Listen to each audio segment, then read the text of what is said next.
Testing 1, 2.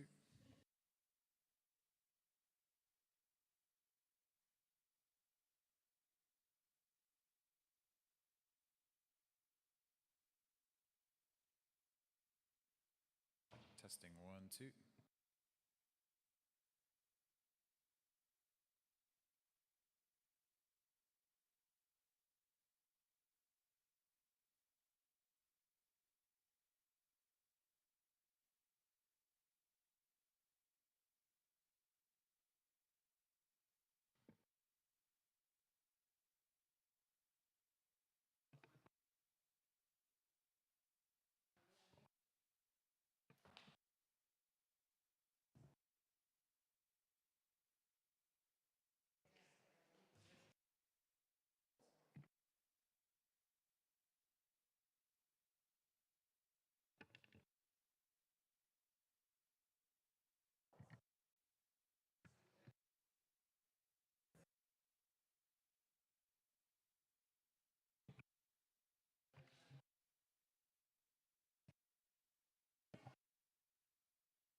Good morning, everyone.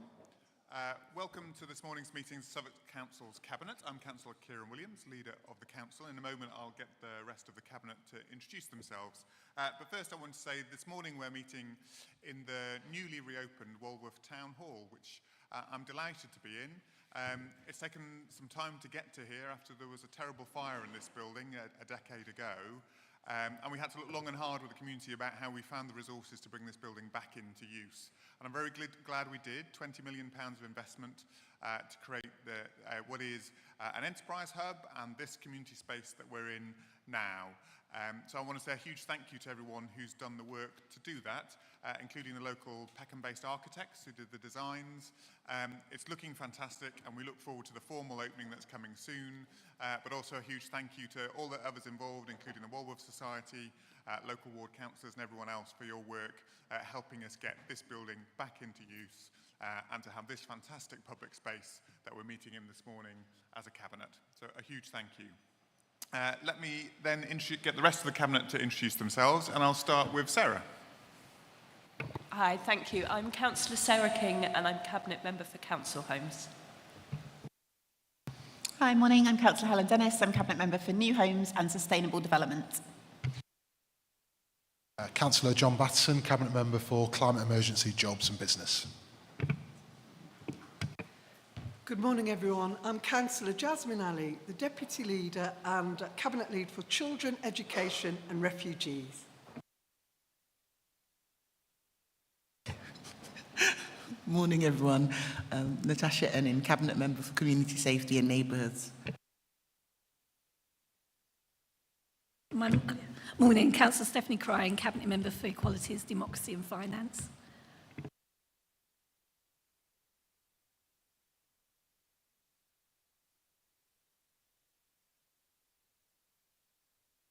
One's not working, Portia. Try grabbing the next one along. Good morning, everyone. I'm Councillor Portia Mwanganje, Cabinet Member for Leisure Parks and Young People. And we have apologies this morning from Councillor Evelyn Akoto and from Councillor James McCash. And let me ask officers at the front to introduce themselves as well. And I'll start at this end of the table. Good morning, Paula Thornton, Constitutional Team. Good morning, Alfie Loderick, Chief Executive. Good morning, Sarah Feasy, Head of Legal. Thank you.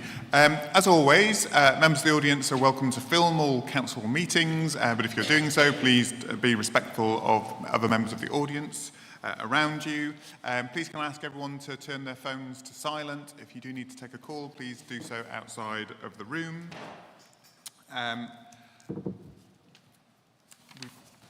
We don't have any, we have received one urgent item today, which is the report on the Tustin estate, and the reasons for that coming as urgent are set out in the paper. We don't have any closed items. Do any members of the Cabinet have any declarations of interest they need to declare? No. Natasha. Oh, sorry.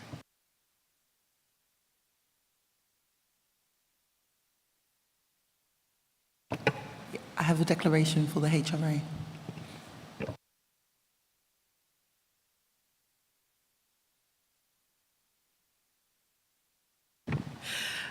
I have a declaration for the HRA as a council tenant. Okay, so that's the report later on rent setting and the housing revenue account. The minutes of the previous meeting, so our last meeting was on the 3rd of December. Can we approve those minutes? Agreed? Agreed. Thank you very much. We haven't received any public questions today or any deputation requests, so I'm going to take us to the first substantive item, which is the Corporate Parenting Annual Report. And Jasmine, would you like to introduce that report? Thank you, Leader. I very much would. I'm just waiting for my our Director of Children's Services, Alistair Smith. Obviously, everyone knows. So welcome, Alistair. So I'll start and then hand over to the expert.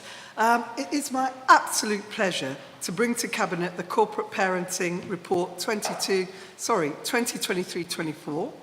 As a proud adoptive mum, this couldn't be closer to my heart. I mean, here in Southwark, the voices of our children and young people are at the heart of everything we do at corporate parenting. So it is with equal pleasure that we share the foreword of this report with Speakerbox, our Children in Care Council. And this foreword on the children's side was done by not one, but by 4 of our children and young people from Speakerbox. So they put that foreword together.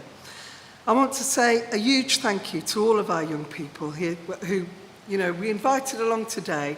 I mean, I also want to thank Paula, who's sat here, who clerks our corporate parenting committee.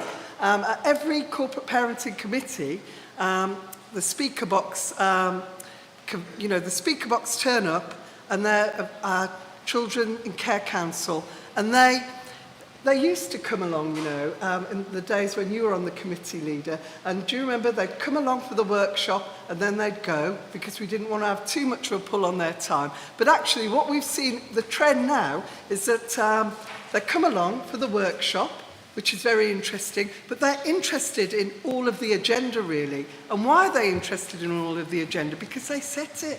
You know, the corporate parenting report and the work we do reflects, you know, the things that are important to our children and young people.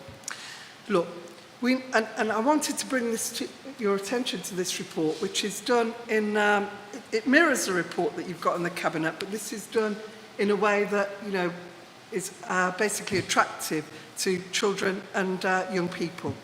Okay, so we know that care experience for children and young people in the UK is a mixed bag for many. Even with a powerful parent that is the state, the outcomes for children in care are not always as positive as they can be. But here in Southwark, we place the highest priority in supporting children and young people in our care, and we want all of our children to have the best start in life and the best possible outcomes. So we have 397 children in our care, not counting care leavers, obviously, and we've got 5% lower than the year before. I wanted to bring this to your attention because our work in prevention and early intervention is working, thanks to our early help and keeping families together work, and this is why prevention is a cornerstone of our Southwark 2030 vision. You can see here an opportunity that prevention actually works. The highlights of the report are many, but to just pick up a few: a refreshed campaign for foster carers, the opening of our first children's home in over a decade, the education outcomes for children in care, as I told you the last time we met, have been outstanding, and once again, bucking the national trend. I think it's 9% of children in education go on to university, but I think ours is 14%, so it just shows you. Our care leavers, including refugee young people, tell us that housing is a big issue, and I want to give a nod to our housing colleagues over in the corner here. This year, housing allocation put care leavers as a top priority. So, you know, thank you for that. Going forward, employment remains an issue, and I think you'll remember, Leader, that you and I said that actually we were one of the first local authorities to say that actually we would guarantee an education placement or an apprenticeship or an employment placement for all of the children leaving our care. We are at 70%. I mean, Alistair can correct me if I've got off the top of my head. I think we're at 70%. The national trend's 56%, but that's not good enough. So, you know, we need to do better, even though we're doing better than other local authorities. You know, even one person not in education, training or employment is one person too many. So we know that we can celebrate success, but there is still more to do. We want to move children closer, and we're already doing that by opening a children's home, but you know, there's still more to do. And our pledge, as I said, for an offer in education, employment and training, we need to do more on. I just wanted to say one thing before I hand it over to Alistair, and that is, Alistair and I were talking about, you know, the new government, and we can say in this area, they are hitting the ground running on children's social care, child wellbeing and the schools bill. I mean, I have to say, I don't want to take the credit, but we did write to them and bring this to their attention, along with other local authorities as well. But they have said, you know, that they want to, you know, stop profiteering in children's placements. So that was really good. You know, we've also invited the government to to visit really the exemplary work that we are doing here. And obviously I've already mentioned our children's home. So, you know, basically, yeah, and child wellbeing in the schools bill. Okay, I just wanted to say, I'm sure that you've all read this report, and we've got the corporate parenting report here, which will circulate widely. And as I said, usually, you know, we have children and young people here, but as we were in the community, they said that they continue coming to the corporate parenting team, but some of the young people that contributed to this report didn't want to really be on film, which is fair enough. Okay, over to Alistair. Thank you. Thank you. Happy New Year, everybody. Firstly, I really appreciate Cabinet taking the time to consider children in care and care leavers. It's really important work, and I appreciate that you recognise that and the work of the Corporate Parenting Committee. I want to just pick up to underline the point that Councillor Ali made, that young people are at the heart of that committee. So they're not here today. They were last year, had a representative last year, colleagues may recall, but not here today because of the reasons that Councillor Ali underlined about their wish for privacy. But if we were a Corporate Parenting Committee sitting around as we do, they are here, they sit there. And it is unmediated access between members and children in care, and they hold us to account, and that they do that work through the committee. And I think it's very, very challenging. It's very moving actually when we see that happen. I think probably next year we'll be talking about housing and employment and health, because those are really at the heart of what young people want to improve, and they enter care with those challenges already. You know, some of them, for example, you'll see from the report, there's a lot of late entry to care, adolescents. So they've accumulated lots of challenges with their lives and their families prior to coming into care, and they're asking us as a public body, not just children's services, but as a corporate parent and working with other agencies to work together to help them on their way through life. So I just want to underline the point about the presence of young people, because I think it really is very powerful when it's there. And that, of course, is a public meeting, but it's not broadcast in the same way, so it offers them a different level of privacy. And I know that some Cabinet members are very familiar with that committee because they come there. That's the first thing I wanted to say. Secondly, just to add that this is the end of this strategy. So the report, it was till 2025, and now we'll be going through a process of renewing the strategy. So you'll see from the report we've tried to say what we are planning to do and what we've done. We're going to now have another process with young people to say what we want to do for the next 5 years. It times very well with Southwark 2030. Lots of the themes you'll see within the strategy echo that in Southwark 2030. Prevention being a key part of that. What do young people say? Young people largely say they'd like to remain at home with their families. Even when they come into care, they want to still be connected with their families. So I imagine that there will be similar messages that will tie in with some of the main messages from Southwark 2030 as we renew that strategy.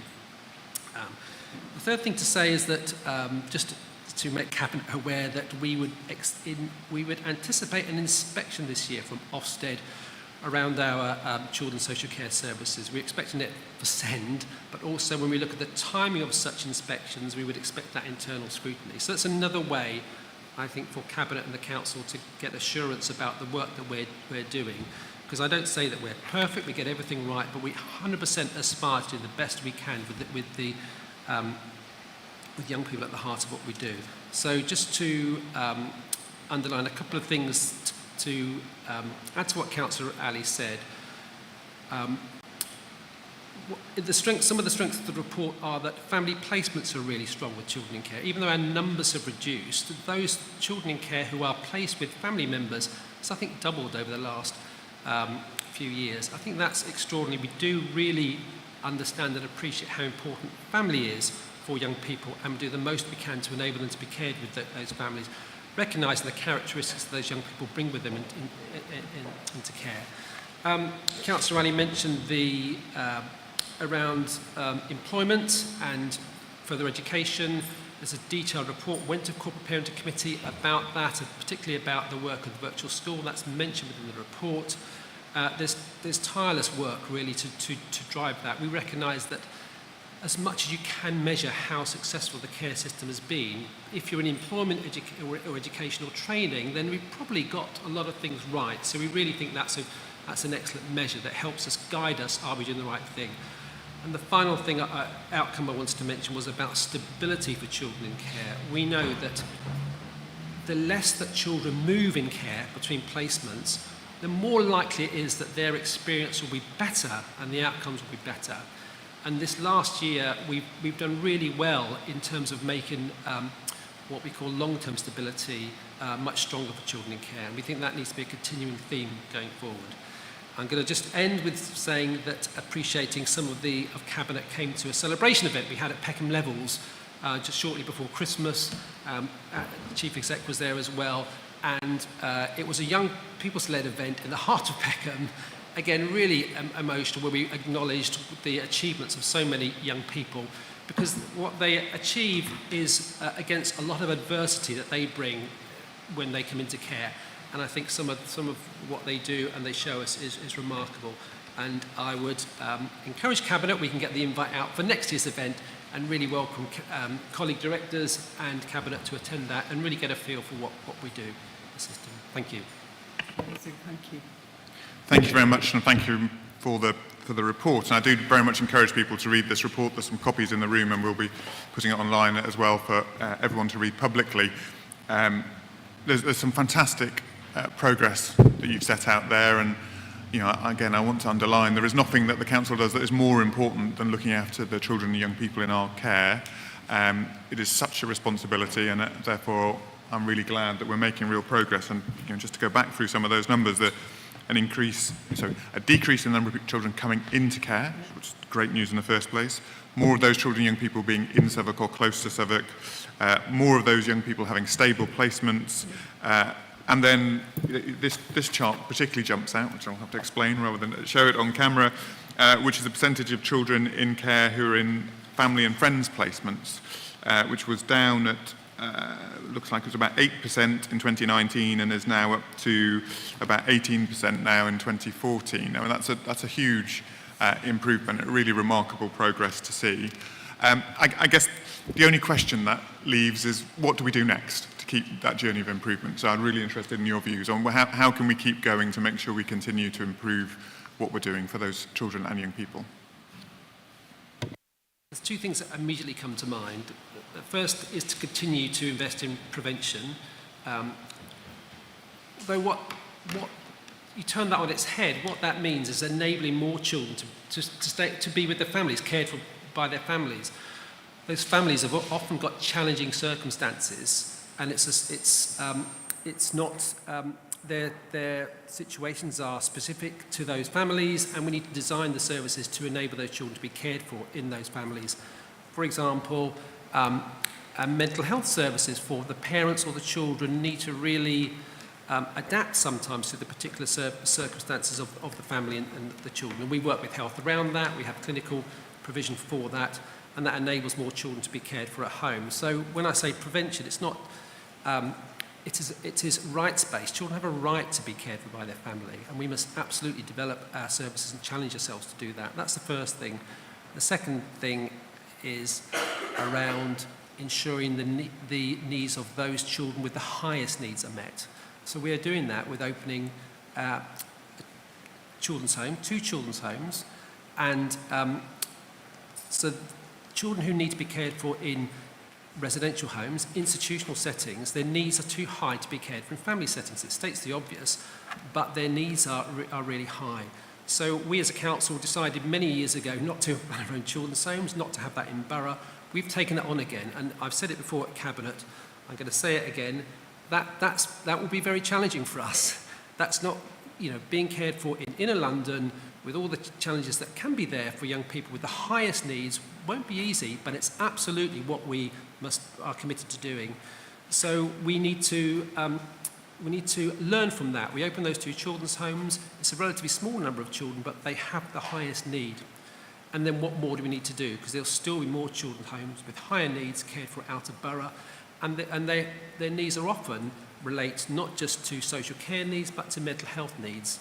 And we need to work with health colleagues about how we really design our services and those care placements that really supports those young people and on their journey into adult life. Well, are there any other questions people want to ask? Yes, Portia. Jasmine, thank you very much for this report, and Alistair, thank you for putting this together. I also welcome the changes that were made in order to make sure that we're working with our youth services and making sure that the speaker box has links with the youth parliament. I had a question. I guess it's just a way to expand so that the audience understand what we're doing with young people who are immigrants and asylum seekers and how we're trying to do better in that aspect. Corporate Parent Committee had a meeting dedicated to, a large part dedicated to unaccompanied asylum-seeking young people. I have to say, it was a really, really powerful and emotive meeting. So I'm talking about what was at that meeting. Those young people spoke really, actually, I'm not saying this because I'm the Director of Children's Services, they spoke very highly of the support that they'd had from the council. They were actually very critical of the Home Office. Again, I'm not saying anything that's confidential. They were very critical about issues to resolve their status. What we find is that young people who are coming from abroad, asylum seeking, they're often older, and they bring with them trauma, but they often bring with them motivation to want to do well. And there's a huge commitment, because we've got, in terms of, compared to other London boroughs, Southwark really pulls its weight. It's probably about, probably the top 5 or 6 or 7 London boroughs in terms of the numbers and proportion of children in care who are unaccompanied asylum-seeking young people. And we've done that for a long time. So I think we're very experienced at it. One of the, I think it's mentioned in the report that we, Councillor Ali, you'll recall this, we developed a charter, I think, for around what we would do specifically for unaccompanied asylum-seeking young people, because that was setting a higher bar, particularly in terms of trying to resolve their legal status. And some, what we find is some are, the majority are asylum-seeking, but some come into care late, and it's related to their parents, and that the parents haven't resolved status. And then it can be slightly more complicated, but no matter how long they're in care, we know that we need to work tirelessly really to get that to a much stronger place. Natasha. First of all, I just wanted to say thank you for all the hard work you do. As many of you know, I'm a care leaver. I entered care as a teenager prior to my mum passing, and I was supported to move to Southwark, where I went through the independent living process, and I'm also a special guardian, and I was able to do that in my late 20s with the support of the council. The Corporate Parenting Committee has done some fantastic work looking at SGOs, and we know there's some special guardianship orders, and we know there are some issues around further support that can be offered to children who are in special guardianships, because whilst we're increasing children staying with their families, and for those that have a lower income, they can get some additional finances. But what are we doing to actually monitor those relationships and making sure that those young people are supported, because they would obviously have additional needs as well? Thank you. It's first thing to acknowledge that we did spend time on that at Corporate Parenting Committee. I think it was right to do so.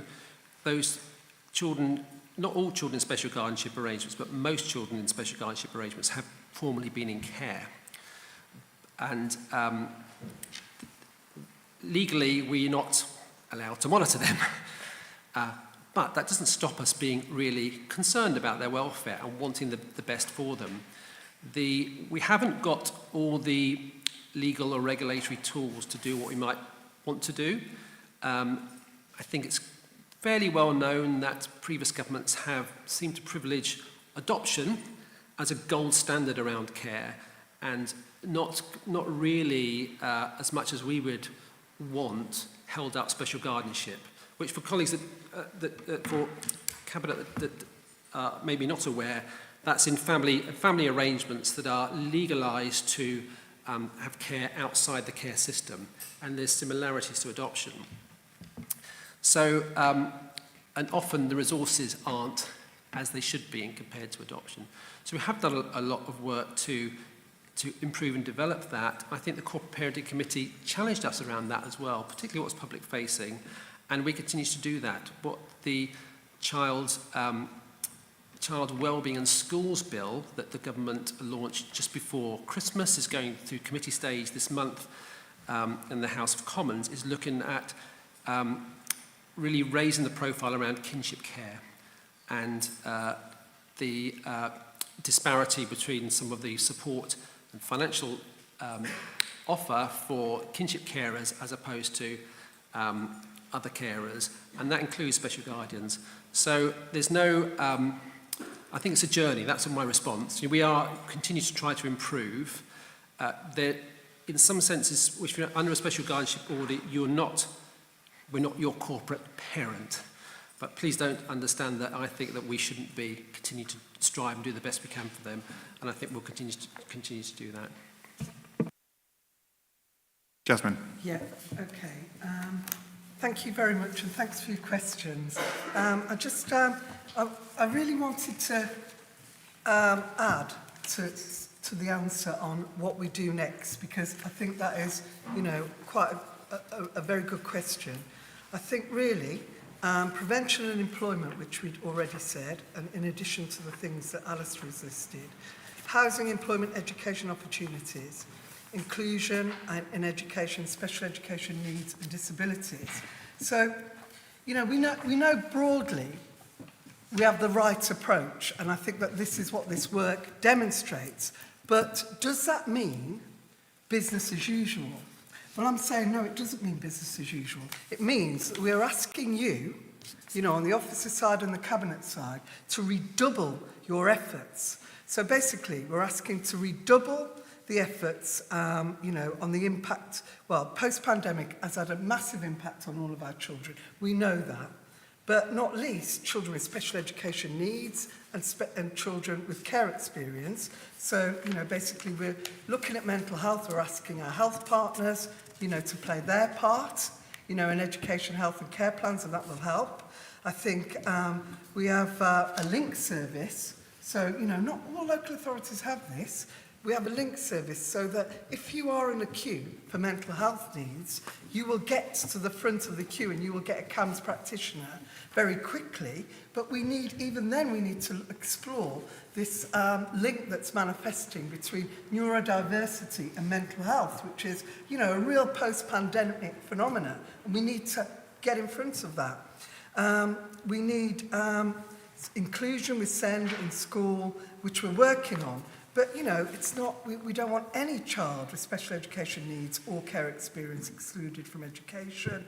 On housing, I cannot thank colleagues from housing enough. You come to all the committees and you've put, children with care experience at the top. But we need more housing, and for unaccompanied asylum-seeking children. I mean, that meeting that you described was pretty amazing. I mean, basically, it ended up that everyone came from their desks and they were all in a big blob speaking, like in a courtyard. And straight after, I mean, even though the meeting was exciting, the key takeaway, which you didn't mention, but we absolutely did, is that someone from policy ran to their desk and they literally formatted a letter to go on behalf of the young people to the Home Office, lobbying, instant lobbying. So I'm looking at our communication people in the audience. We absolutely need you to communicate this success. We need to communicate it widely, not because we want to pat ourselves on the back, because when times are hard, and okay, we've got a new government, but things are quite difficult, not least for children and young people. But these stories of success are like a beacon in the community, and they really raise aspirations. So, we need communications help. But last and not least, I'm looking towards the Chief Executive, because I know that she's on this. But this issue of employment and, basically employment education opportunities, it's easy to do. You know, we were the first to do that, but we must get the 70% to 100% really. And I think that we need to look at ourselves in the council. If there's a space, why haven't you got an apprenticeship? You know, basically a space for, you know, someone in care. So we need to really be on that. And if now that we're recording this, we can make notes of all of this, so we could come back in a year's time and basically see that we have redoubled our efforts on those. But thank you for your question. Thank you, Jasmine. Alistair, I think you said there's a plan to update the strategy. What's the timeline for that? So we'll need to do it this year. So I think the previous strategy was 4 or 5 year strategy. So we would similar timeline. This calendar year we'll be doing that. Yep. I think it would be good to formally say that. So I think if we can add the recommendations to bring back an updated strategy this year to Cabinet for agreement. Yep. So if we can add that to the recommendations that we're agreeing. And I think I'd also ask, there's obviously a particular request from young people in here about a space for them to meet that is a high quality space for, I think, children in care and care leavers, is that right? Or is it for children in care? Yes, for both. So I think if we could formally say in there that including to have full proposals on how we will deliver that space that meets the ask for children and young people in care and care leavers to have a high quality space that meets their needs. I hope you caught that. Because I think it's important that we respond directly to their particular request that they've made and that you can go back to them and say that Cabinet have heard that and responded to that. If you're happy with that? Yes, happy. Yeah? Okay, great. And then those points on the employment and obviously they will be addressed through the strategy and that work will pick up all of the points that we've discussed through the process of the strategy. Okay, so that then takes us to have, I think, 4 recommendations altogether. So the original 2 recommendations, which were to note the reports that we're receiving today, and those extra 2 recommendations on having a strategy that will be developed this year and a specific space for children and young people in care and care leavers. Can we agree those recommendations? Agreed? Agreed. Thank you. Thank you very much, and thank you very much for the work. And can you pass on our collective thank you to the service for the fantastic work they're doing, but to Speakbox for the brilliant work they're doing, making sure that young people have a really strong voice in this work as well. Thank you. So to put some people on the back foot, I'm actually going to jump us now to item 13, Matt, because it's the item on our New Streets for People delivery plan. And I'm conscious actually we're sat right now in the middle of some of the best Streets for People work we've been doing as a council, which has really been transformational. So our Streets for People work is our commitment to change the nature of streets and make sure that they are spaces that work for our community and for the people that live in them. That they're spaces that are safe, first and foremost, reducing traffic accidents, making them safe whether you're a young child or in your later years or anything in between, that they're enjoyable spaces to be in and that people can travel around in the most sustainable ways, whether that be walking, first and foremost, cycling, public transport, and making them less dominated by cars, but of course still recognising that many people do need to use their car for some journeys.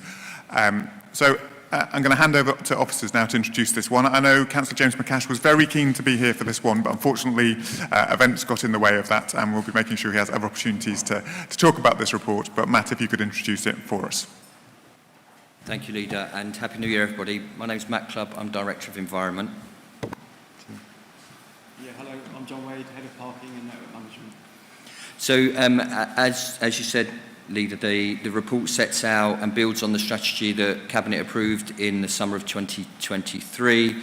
Just as a reminder, it had 5 pledges around cycle hangers, walking routes, parking spaces for alternative modes of transport, school measures, school safety measures, and street improvements that we went out and consulted on. The strategy has a shared vision and talks to Southwark 2030 insofar as improving residents' quality of life by changing how we travel. Just to point out, less than 40% of Southwark residents are car owners, and in some of the more deprived areas that's even less. So, and our network is currently designed for road users or car users.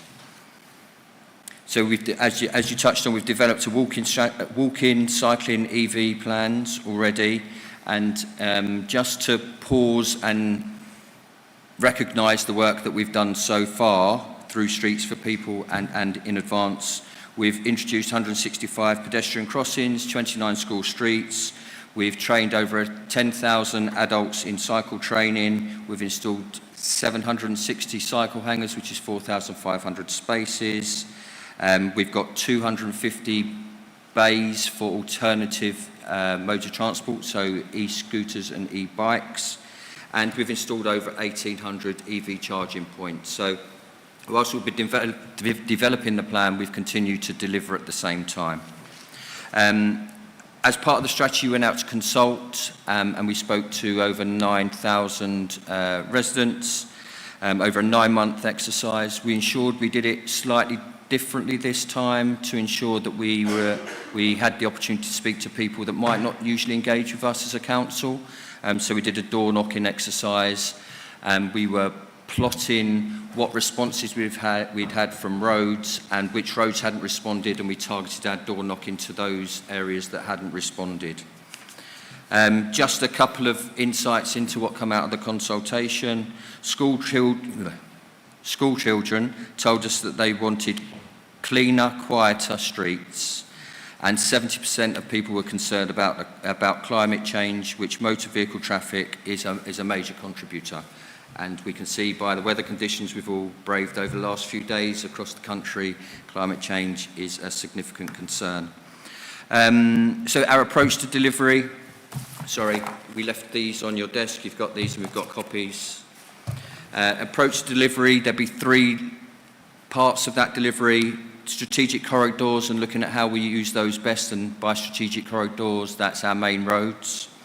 A zonal approach to delivery, and within the delivery plan, it sets out the zones, and that will incorporate the asks from the consultation exercise that we carried out. And then there's borough-wide programmes such as continuing cycle hangers and cycle training.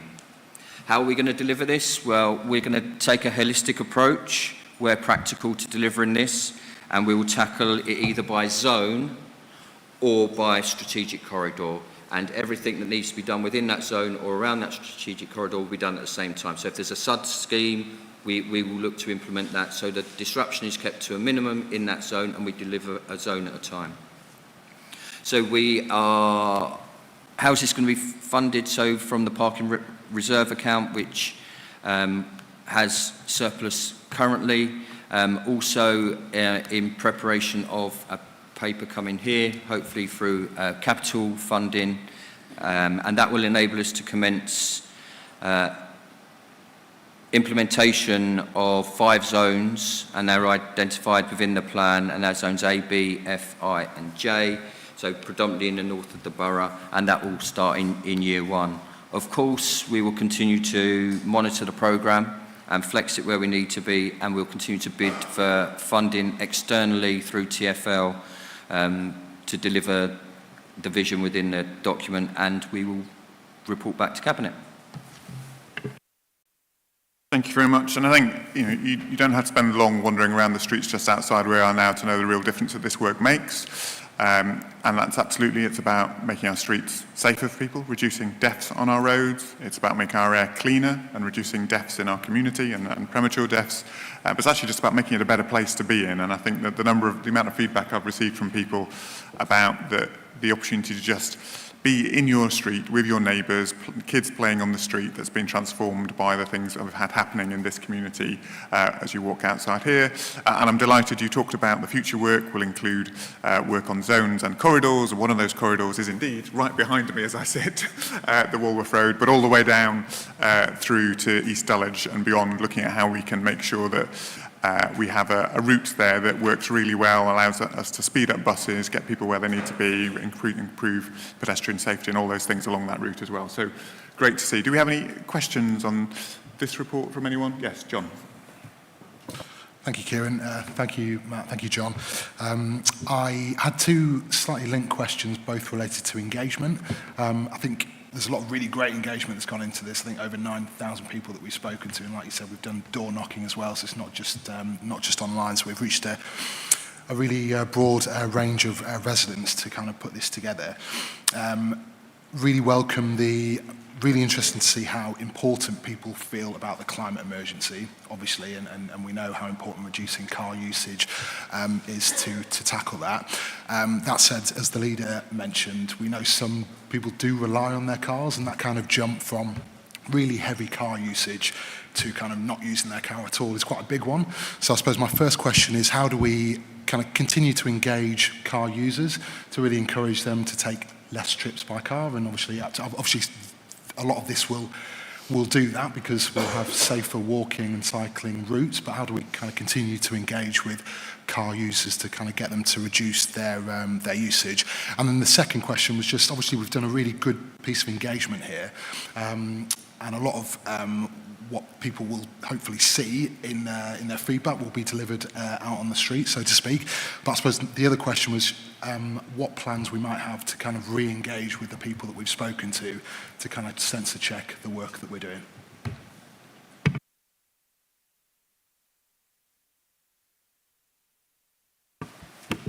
Yeah, thank you, Councillor Patterson.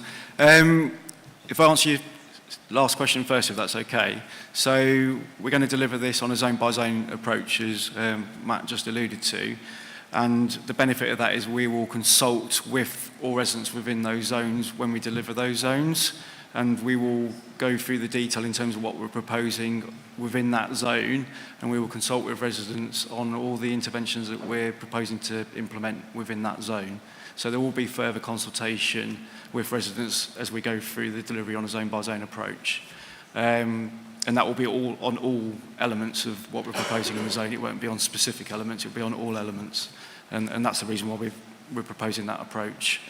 In terms of engagement with car users, again, through that further consultation on a zone-by-zone approach, we will engage with those residents who own a car, and we will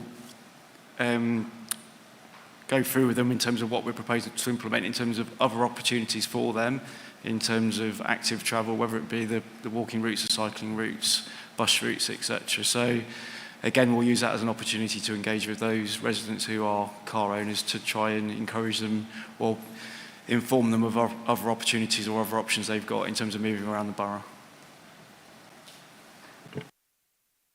Thank you. Jasmine, I'll come back to you in a second. Yes, I've just got one question, but first I wanted to say thank you so much for this work. I mean, I live in Rye Lane and on what is commonly called as a rat run.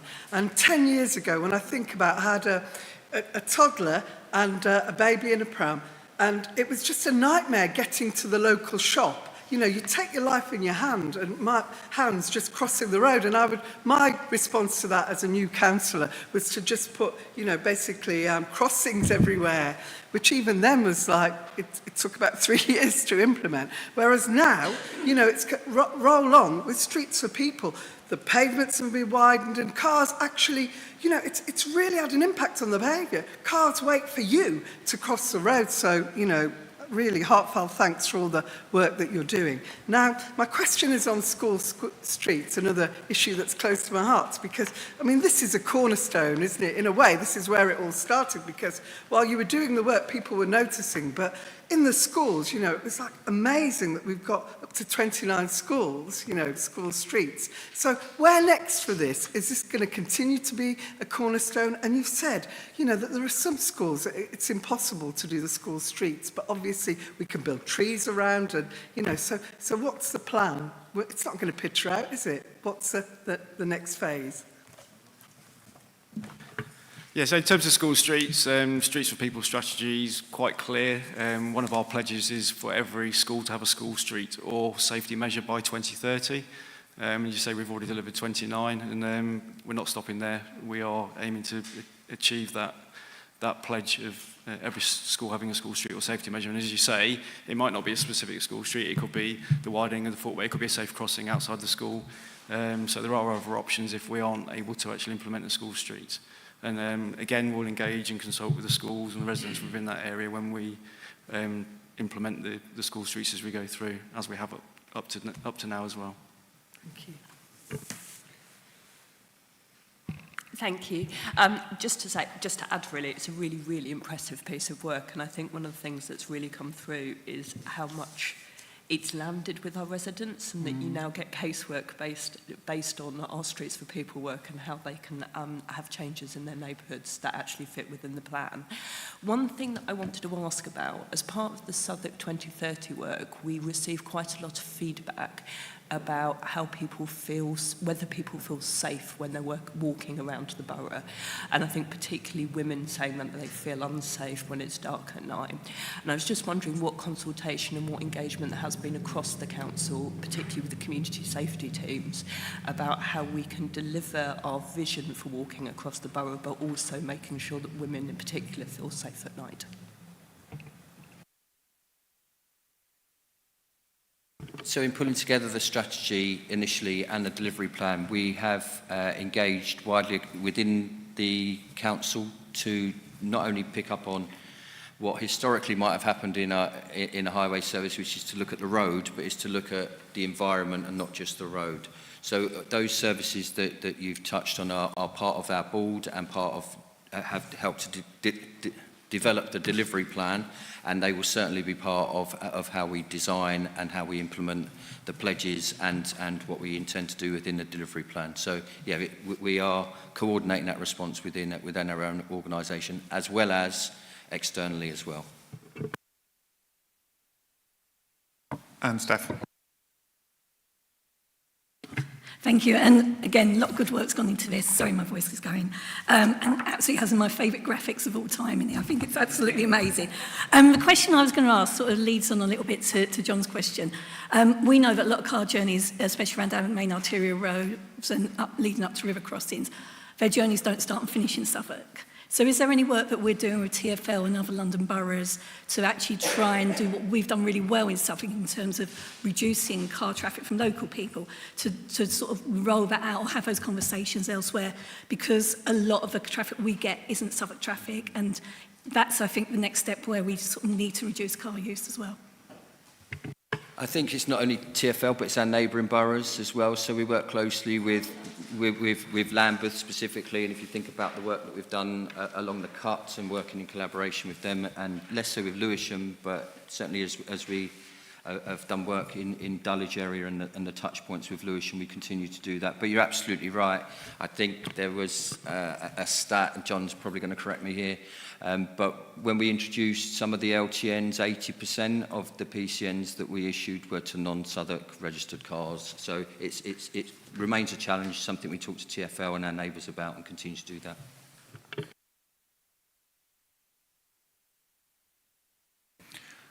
Well, thank you for the work on this.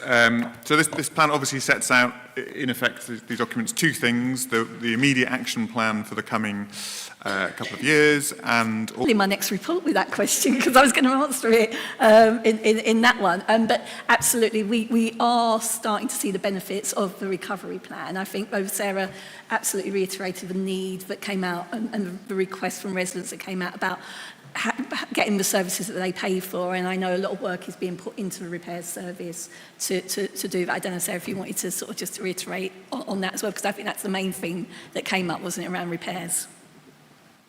Thank you. Just to add, I think it's important, for the next 2 years we have focused our investment in our existing estates very much around delivering on building and fire risk safety and tackling damp and mould, and that's obviously in direct response to new legislation and regulation, and also the priorities of our residents. Over the coming years we are about to embark on a major piece of work in terms of doing stock condition surveys across the whole of our borough, so that we have an absolute kind of forensic analysis of the condition of the living environment of all of our tenants and leaseholders.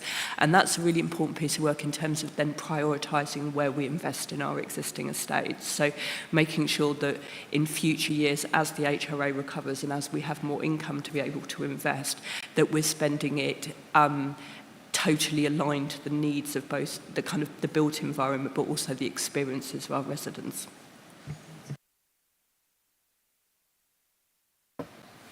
Thank you. And I think also important to say we continue our work alongside this with councils across the country, a coalition of now 109 councils working with us around the future of council housing and how we secure the long-term funding model, because the current system just isn't working, and the decision we're making today is important and is helpful in having the income to spend on making sure our tenants' homes are good quality, but ultimately long-term the model is broken. We need a new different national model of funding council housing that really does work, so we will continue that work alongside that.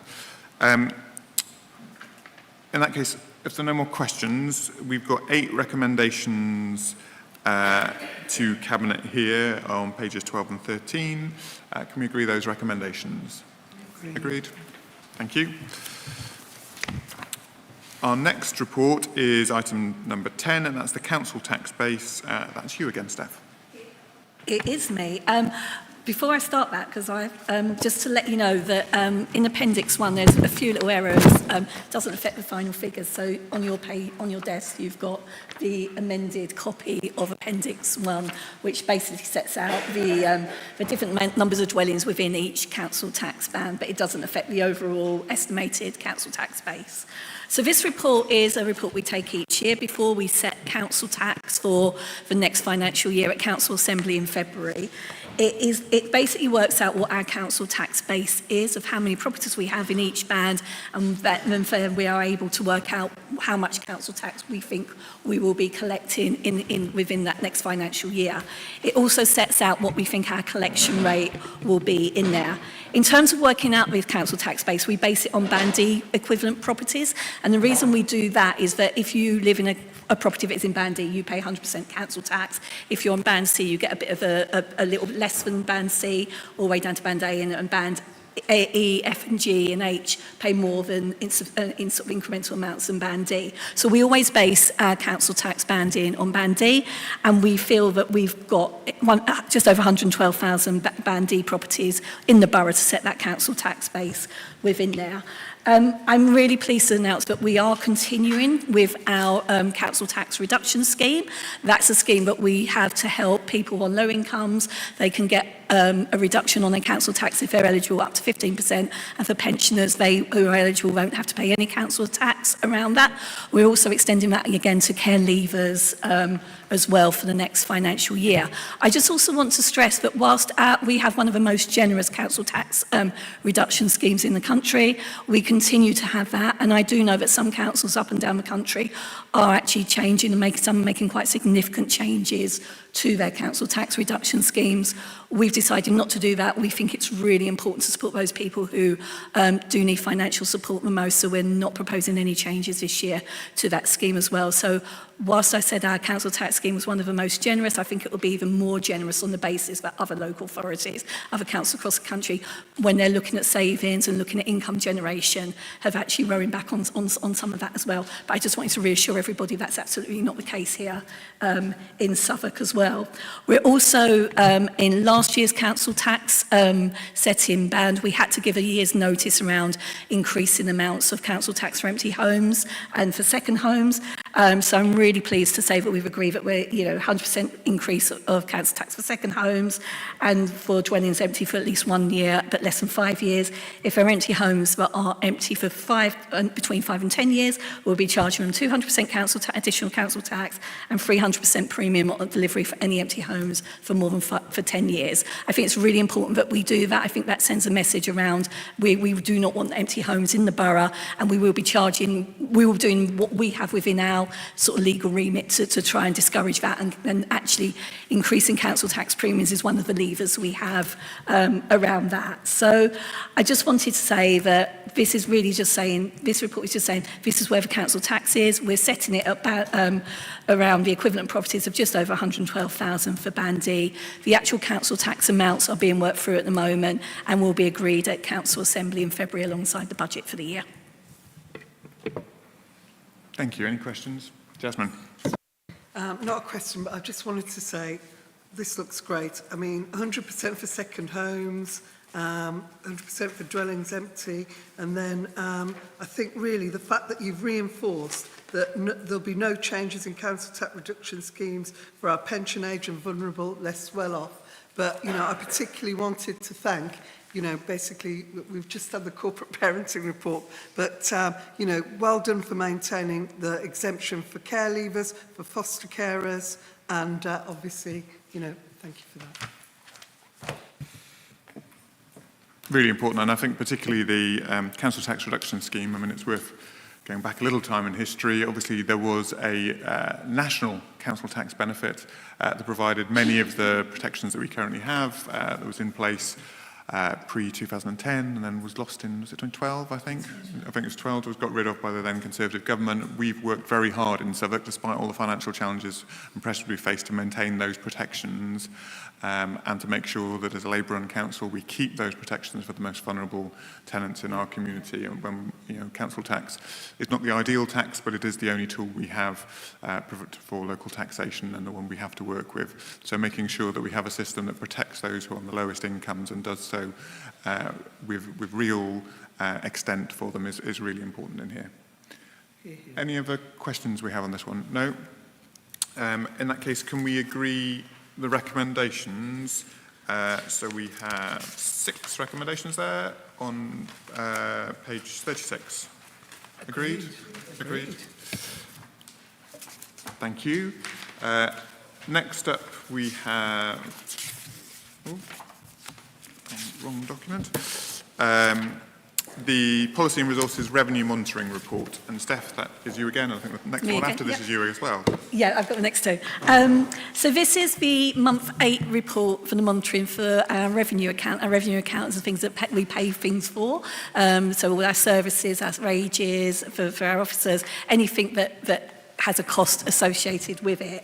The last time I came to Cabinet with this report was in September when we looked at month 4. We have certain touch points throughout the year when we review and come to Cabinet with where we are on the revenue report. And this covers both the general fund and the housing revenue account. Since the September Cabinet report, we've had the Chancellor's autumn statement, and there was some really encouraging news from that. She announced a commitment to look at funding, additional funding or increased funding for areas of acute pressure such as homelessness, adult social care and children's special educational needs and disabilities. We've just recently received a financial statement. We're just working through what that is and how that looks in terms of those pressures as well. And we will be coming in February's Cabinet report with a bit more detail around that as well. The general fund has managed to continue to withstand pressure. We've always had a robust general fund, but the pressures on the general fund are increasing to the extent that the deficit that we reported in September has increased slightly around that. Those main pressures still continue to be homelessness support, and it's the fact that the cost of accommodation in terms of homelessness is increasing. We're seeing more landlords resort to nightly paid rather than sort of longer term sort of PRS type accommodation. We're seeing those costs increase. We're seeing around that. It's not just isolated here in Southwark. It is an acute pressure that we're seeing across the country, but we're still having that pressure on the general fund around homelessness. The actual increase in costs, we're looking at £14.5 million increase after reserves. We're looking at a pressure of £10.5 million around that. And as I said, that's really because of a notable rise in private landlords changing to nightly paid accommodation through that.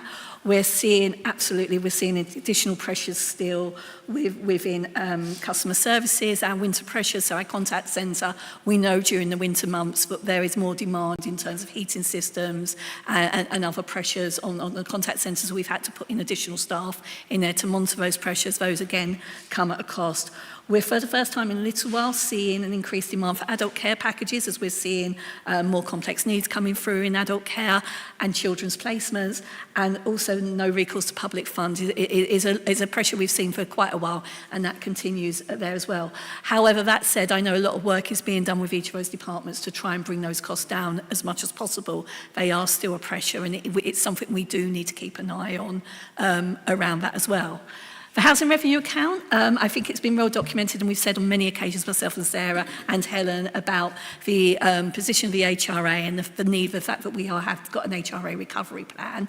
It's encouraging to see that the outturn on the HRA for month 8 actually had a reduction from month 4. So in month 4, we had a demand pressure and adverse variance of 10.1 million. That's gone down to 8.1 million in January. Now, that needs to come with some caution because it's the first month we've seen a reduction. We're hoping to see that go down, and we're hoping that the recovery plan is starting to reduce that deficit around that. But because it is the first month, I have some cautious optimism, but cautious is probably the key word there as well. I think if we start to see that reduce down, we'll know that the recovery plan is starting to kick, and we do know that some areas of that recovery plan have started to work and are starting to reduce those costs down as well. So I think to summarise where we are at the moment, we are seeing a slight reduce in the deficit on the HRA, which is very encouraging, but cautiously encouraging. But we're seeing continued demands on the general fund, which we do need to keep an eye on. But as I said, we're working through what the settlement, the settlement we've got for next year is. We'll bring that to next cabinet. I think it's also encouraging to know that the government is now committed to multi-year settlements. We've already done that in Southwark. We've agreed 3-year budgets. I think but having a multi-year settlement again helps us to plan our resources a lot better. Thank you very much. I think it's worth saying on obviously the biggest pressure on the general fund here is from temporary accommodation. Across London now we're in this situation where councils are spending £4 million a day on temporary accommodation. It's a huge amount of money, and the long-term answers are to do the things we've been doing in Southwark, building more homes that people can really afford, council homes, housing associations, social rent homes. But it is something that requires national action, and we are working very closely with the government on that. Any other questions that people would like to raise? Questions on this one? No? Obviously, this one is an update, as it were. So can we agree the recommendation there? I think 4 recommendations. Yeah, 4 recommendations on page 51. Agreed? Agreed. Agreed. Thank you very much. The next paper is item number 12, which is the Policy and Resources Capital Monitoring Report and Southwark 2030 Strategy Alignment. Steph. Yeah, and like the revenue report, we also have touch points with the capital monitoring. So this is month 8 on the capital report. The capital report is the things that, the real tangible things that we can see. For example, the building that we're in at the moment, the sort of Streets for People work that's been done here and down in Liverpool Grove, lots of things. It's the things that people have told us that they want and make their, and actually, deliver the new library just over the road as well. These are all part of the things that we've delivered through the capital programme and continue to deliver through the capital programme. I think Southwark 2030 has given us the opportunity to align our capital programme to those key things that people have told us are really important to us. Southwark 2030, the conversations and the listening events that we held and what's come out of that has really showed how what our residents want is going to be aligned to what we deliver through the capital programme going forward within that.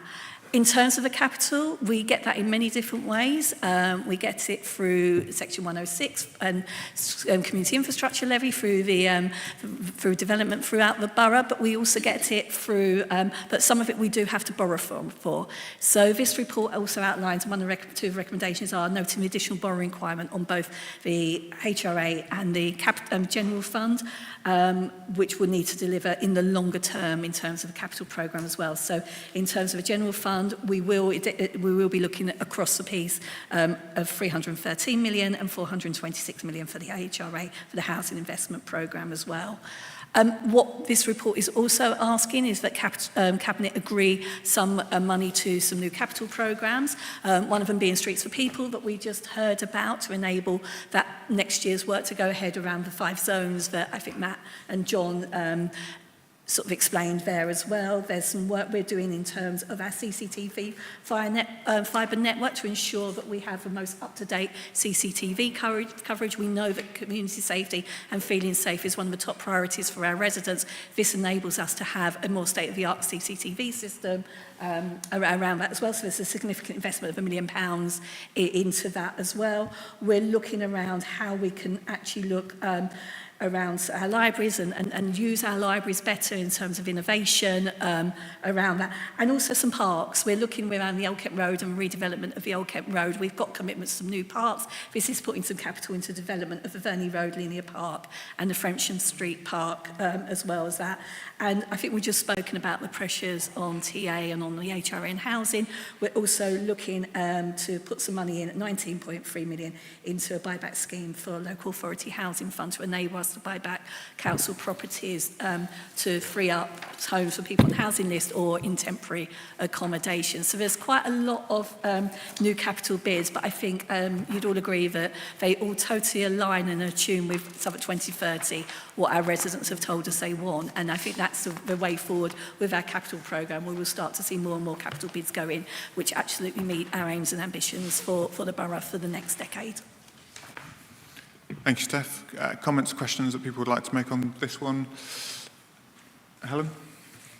Thanks very much. I suppose also just to add that there is a lot of capital investment going in even beyond the capital bids. So it's looking at the kind of whole package of investment that is being made across the borough. So you've mentioned some of the really exciting things that the capital programme is going to be supporting, not to preempt the report that is about to come, but we're also making investments through community infrastructure levies. That's both at a strategic level, I won't go into detail about that yet, but also we're going through a process at the moment of allocating around £20 million of local neighbourhood SIL as well. So actually when you look at the sum total of capital investment going into projects across the borough, it's really significant. So just to kind of thank all of the officers and yourself, Councillor Cryan, on all of this work, because actually it's going to make a really visible difference to our streets, to our parks and to the services for our residents. Thanks.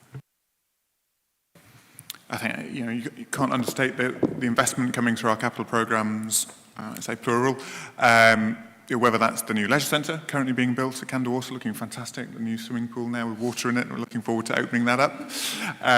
Whether it is just around the corner here, the Elephant and Castle station, Northern Line station being rebuilt, an amazing project actually. Or whether it's the fantastic investment, as you said, in our parks, of many through different funding streams, whether that's the improvements that have happened in recent years to Burgess Park or Dickens Fields, or the ones that are on the way to Electra Street as well, and others. These things really make a difference to people's lives and provide the quality environment that we want. And the biggest investment in this one in particular is in new investment in this programme is in play. Portia, would you like to say a bit about what that will bring? I didn't hear you, so can you repeat that, sorry? So in these proposals, there's a intention to invest more in play across the borough as one of the new capital bids. If you'd like to say a little bit more about why that's needed and what that will bring, because it's the biggest single new investment in here. First of all, I'd just like to thank all the officers and all the project managers that have been able to work to get this off the ground. We invested about 12 million in our playgrounds a few years ago, and because when COVID hit, it did take a toll on how we were going to deliver on those projects. Investing in play is one of the most important things that we could do for our child development, so I'm very excited that within these 4 years and before the end of next year, we would have delivered a load of our adventure playgrounds, a load of playgrounds on our estate through the investment that we're making through our capital bids. So I'm actually very excited. We just recently opened our Elam Brown playground last year. We are going to be opening our playground in the south of the borough, our adventure playground in the south of the borough in Peckham.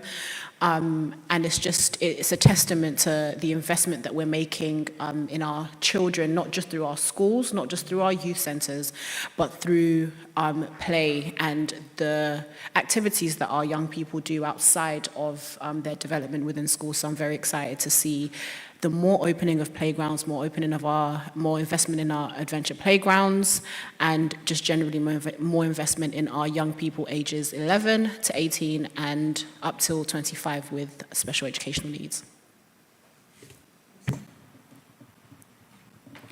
Brilliant. Any other questions on this one? No?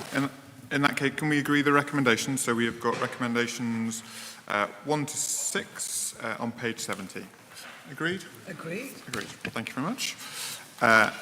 We have already covered item 13, which we brought up the agenda, so I'll take us to item 14, which is the allocation of strategic community infrastructure levy, which Helen just referred to, but now we've come to the paper. Helen. Brilliant, thank you very much. So this paper proposes a number of allocations of strategic community infrastructure levy, or SIL. It's always a delight to use SIL, which is essentially a kind of tax on big developments, private developments across the borough, to make really significant investments in improvements for our community, for our neighbourhoods, and to really demonstrate that the development that is going on in the borough is having a positive impact for residents across the whole borough.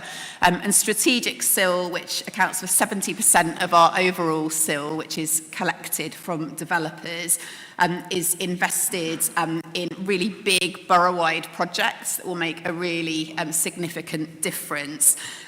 We have already invested over £71 million in the Elephant and Castle Northern Line station, which will be Bakerloo Line extension ready as well, which is really exciting. So we've met our financial commitments there, which were really significant. And earlier last year, we agreed a new framework for allocating strategic SIL, with 50% going towards the Bakerloo Line extension work and the remaining 50% going to other transport and social infrastructure projects across the borough. So the 4 allocations that we're making today are in line with that framework.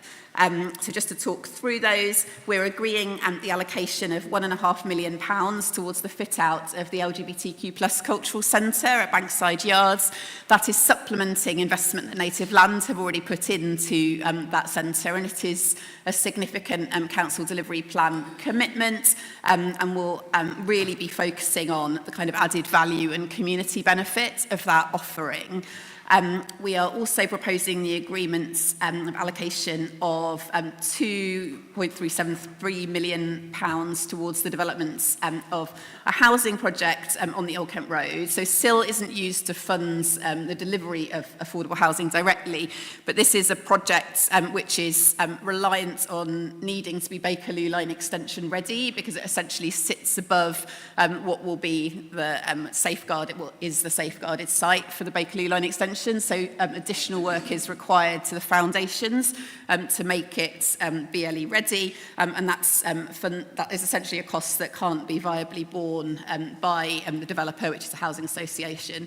And so we have agreed to use our SIL to enable that project and ensure that the foundations can essentially cope with the vibrations, etc., and the acoustics, what's required once the Bakerloo Line, fingers crossed, is running beneath that building.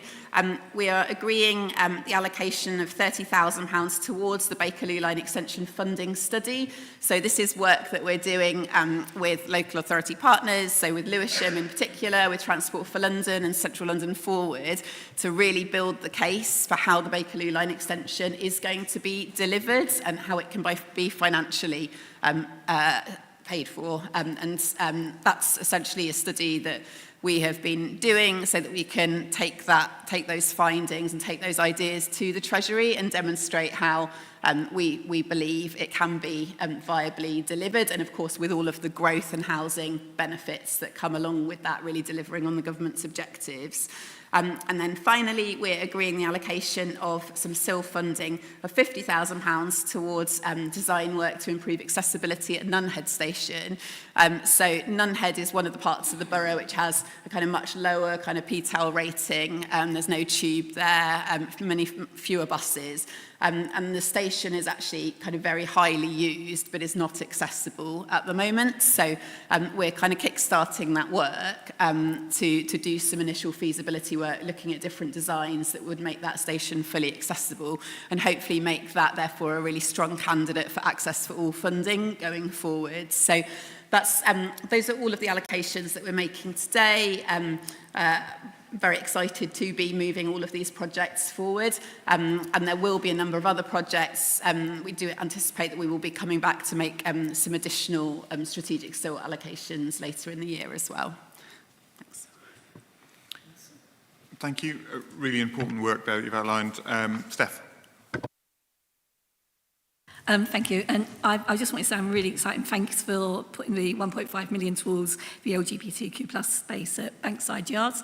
I've sat on the panel and the board that are looking at appointing an operator on that, and things are moving apace. I think we're coming back, aren't we, Helen, in March, Cabinet, with the announcement of who that operator will be. But I think it's really important because of the fit-out costs and actually the location of it, that 1.5 million is very much needed to enable this to be a success around there. I think it's a major commitment that we've made to our LGBTQ plus community. It will be a groundbreaking centre, so I just want to say thanks for the proposal on that. It's really welcomed. Absolutely agree. Really important project. Neil, is there anything you'd like to add? And no, Chair. Sorry, I'm Neil Kirby, Assistant Director in Sustainable Growth. I think what this paper does show is funding complete against the criteria agreed a number of months ago. So it's almost one in each area that we agreed to prioritise. Thank you. And because we've mentioned the others, I think really important to also just to say a little bit more about the Nunhead Station work, where this is us playing our part in making sure we can improve accessibility at a key station actually that is in an area that's poorly served by public transport, and so having full accessibility to that station is really key for the local community. So delighted to be doing this bit of work to make that happen, which is about then in the future drawing down the national funding as well as any other funding we put in to make sure we can get that delivered. So really important work. Okay. We have 4 recommendations to agree there. Can we agree those? Agreed? Agreed. Thank you. The next paper is on the Tustin Estate update and Phase 2 compulsory purchase order. So this is a paper that came as an urgent item, but is now dispatched and available on the website as well. And Helen, would you like to introduce that one?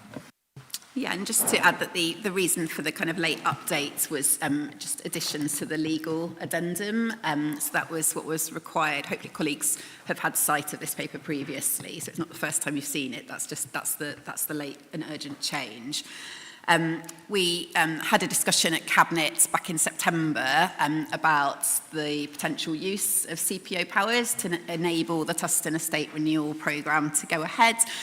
This is a really significant estate renewal programme for Southwark, and had a very successful ballot result with residents opting for some of the kind of demolition and rebuild elements, although the kind of wider estate programme obviously does also include the refurbishment of some of the houses at Manor Grove, and we've already done work to the Tustin Towers as well.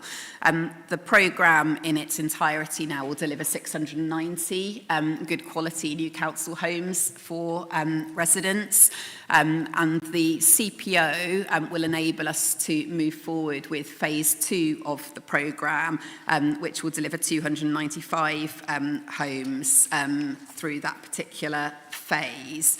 Of course, whenever we're looking at kind of the delivery of these programmes, our intention is not to use our CPO powers and to be able to get a resolution through negotiation with leaseholders. And we have a very strong and generous offer for leaseholders, and particularly for resident leaseholders who are able to opt to stay on the estate if they choose to do so. But we are at a stage now where we really want to move forward with delivery, and we need to put the CPO in place essentially as a last resort should we need it, if we are unable to kind of conclude negotiations and deal with some of the complexities. So I'm asking for Cabinet's approval today that we can use our CPO powers to facilitate delivery of Phase 2 of the regeneration project. And Kat and Marcus are also here. It's obviously it is a kind of detailed technical piece of work. I don't know if Kat or Marcus wants to say anything further. Yeah. And do introduce yourselves. My name is Kat Janman. I'm the Senior Project Manager in the Southwark Construction team. I'm Marcus Main. I'm Head of Development with Sustainable Growth. Yeah, just to add that further to the September Cabinet report, we continue to engage with the 15... Apologies, could you speak up just a little? I'll bring the microphone closer. Yeah, since the September Cabinet report, we continue to engage with the 15 remaining leaseholders at Heaversham. We have also done further work on the equalities analysis, as well as carrying out a land referencing exercise to confirm who has an interest in the land at Heaversham. We'd just like to emphasise again, as mentioned earlier, that it's very much a last resort, but we have to prepare for that last resort in case it's called upon, and it's a long process leading to that. Residents on the estate who we will be seeking to buy out have been made offers, as Helen has already suggested, and that they can move into phase 1, and where they want to move into phase 2, where there are gardens attached to some of the maisonettes, we will be able to move them into phase 1 temporarily and then move them into phase 2, which is the subject of this CPO, when that's completed in 3 years, should they wish to still then move. So we are trying to accommodate the wishes of the local residents in particular. And it's been we had a very successful ballot, as you mentioned earlier, and so we haven't got tremendous opposition here, but we do need to have a reserve up our sleeve just in case circumstances change, people decide that they don't wish to move according to what they're deciding to do at the moment, i.e. temporary moves or permanent moves. And we need to be able to deliver what we're proposing, and that's the purpose of this. Very helpful and clear. Steph. Thank you. This makes sense. And I obviously know from previous schemes that, you know, this is a measure of last resort as such, and hopefully we'll negotiate prior to that. But if it does get to a stage where we do have to write to the Secretary of State in terms of CPO, and if there are any objections, obviously there will need to be an planning inspectorate hearing in public. Steph, I think your microphone's turned off. It's cutting out. So, yeah. So, if we do have to resort to a CPO and write to the Secretary of State, and if there are any objections and that can't be sort of negotiated through, there is potential for a planning inspectorate hearing in public. I suppose if it got to that stage, how do we have a rough idea of how long that might delay the sort of redevelopment and the regeneration of a Tustin estate? Phase 1 should be completed by June of this year, so that then people will be able to move from phase 2, the Heaversham block, into the phase 1, whether they're moving permanently into those units or whether they're moving temporarily there and then moving to their permanent homes when phase 2 is built. We've got a number of leasehold investors as well who are less easily sorted in terms of they are just going to be bought out. So there may be reasons why some people may not cooperate, particularly investor leaseholders. But in terms of having this process through, we're expecting that the objections from within the estate are actually not particularly firm or strong. However, if we find ourselves in a situation where we can self-confirm because there are no objectors, then that could be handled by the summer. If we have to go to a public inquiry, then that will take longer, and we are really looking probably till the end of the year. And so therefore, that's why we're doing this now, not waiting to find out what the problems might be. We're anticipating actually that there won't be problems, but we just need to have this in place to secure that position.